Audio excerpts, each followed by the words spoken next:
মানে সাবধান, তোমরা সাবধান হয়ে যাও, তাদের ব্যাপারে সাবধান হয়ে যাও, নিশ্চয়ই তারাই হচ্ছে পৃথিবীতে বিপর্যয় সৃষ্টিকারী। কিন্তু এই বিষয়টি বোঝার মতো বিবেক তাদের নেই। ওয়ালাকিন লা ইয়াশউরুন, তারা এই বিষয়টি উপলব্ধি করতে পারে না, কারণ তারা এই মন্দ কাজকে ভালো কাজ বলে মনে করে, তারা এটাকে খারাপ বলে মনে করতেছে না, এই ফাসাদকেই তারা মীমাংসা বলে মনে করে। তো তাদের এই মৌখিক দাবি, তারা যে বলতেছে আমরা মীমাংসা সৃষ্টিকারী, আমরা তো বিপর্যয় সৃষ্টিকারী নই, এই মৌখিক দাবি গ্রহণযোগ্য নয়। কারণ পৃথিবীতে কোনো অপরাধী নিজেকে বিপর্যয় সৃষ্টিকারী বলে মনে করে না। কোনো চোর, ডাকাত, ছিনতাইকারী, অপরাধী, দুর্নীতিবাজ, তারা কেউ কখনো নিজেদেরকে খারাপ মানুষ বলতে নারাজ। নিজেরা সবসময় নিজেকে নির্দোষ বলে দাবি করে। আদালতে দাঁড়িয়ে বা যে কোনো মানুষের কাছে দাঁড়িয়ে তারা নিজেদেরকে চরিত্রবান বলে জাহির করে। ঠিক তদ্রূপ মুনাফিকরাও তাদের এই অপকর্মকে ভালো কর্ম হিসেবে তারা প্রকাশ করে।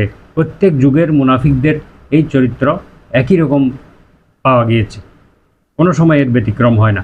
এই পৃথিবীতে বিভিন্ন মানুষের মধ্যে এই চরিত্র দেখা যায়, তারা নিজেরাই অপরাধ করে আবার নিজেরাই ভালো মানুষ হিসেবে মানুষের সামনে নিজেদেরকে পরিচয় দেয়। এটা হচ্ছে মুনাফিকি চরিত্র।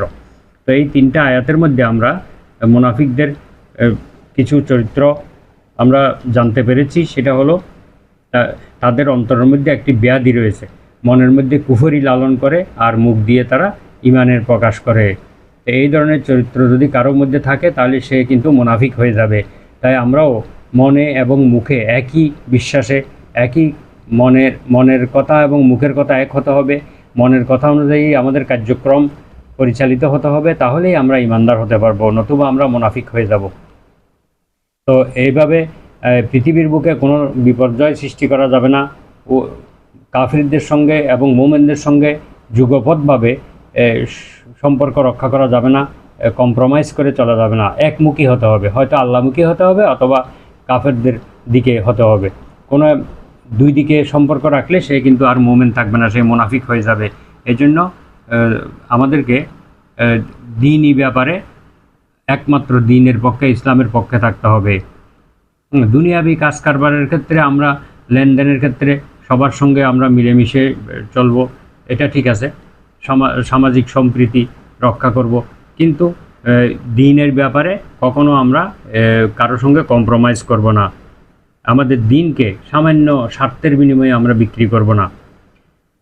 তারপরে আল্লাহ তাআলা সতর্ক করে বলেছেন যে এই ধরনের কাজ যারা করে তারাই হচ্ছে সত্যিকারের বিপর্যয় সৃষ্টিকারী, কিন্তু তারা সেটা উপলব্ধি করতে পারে না। এই উপলব্ধি করতে না পারা, এটাও একটা দুনিয়াবি একটা শাস্তি। ভালো মন্দ বুঝতে না পারা এবং ভালো জিনিসকে না বুঝে মন্দের